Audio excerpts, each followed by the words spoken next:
السلام عليكم ورحمة الله وبركاته. إن شاء الله راكم بخير وبصحة وعافية.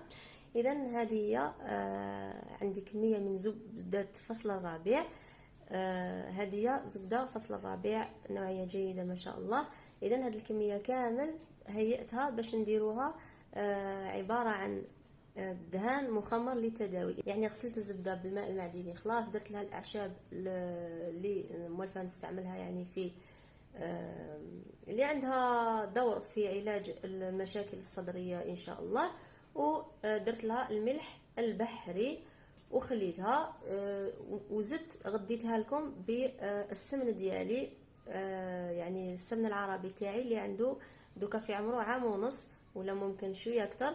غديتها به باش هكذا يكون اقوى ان شاء الله.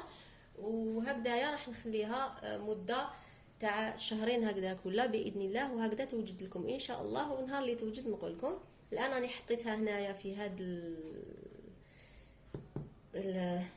هذه تاع الفخار، افضل يكون فخار.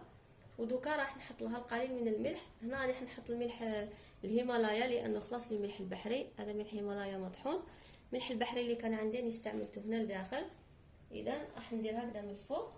نتوما طبعا كي تشروا عليا السمن العربي اذا لقيتو فيه تخش هكذا صغير، فهو تخش تاع الملح ولا تاع الاعشاب اللي نستعملهم، يعني حاجه عاديه، يعني ماشي امر ماشي مليح ولا. اذا هكذايا كنت تشوفوا اللون تاعو هذا وردي نوعا ما يبان لكمش في الهاتف، سمحوا لي الهاتف شويه ضعيف. المهم هكذا. والان هاتيك مليح نغطيها ومن بعدها في مكان مظلم ونخليه يتخمر ان شاء الله.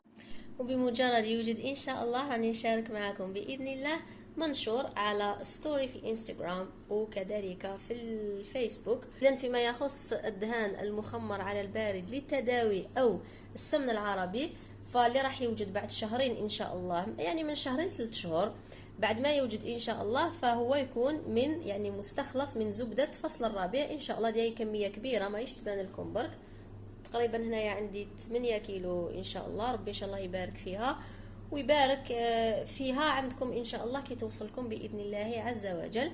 ما تنسوناش بدعاء الخير. استودعكم الله الذي لا تضيع ودائعه، والسلام عليكم ورحمة الله وبركاته.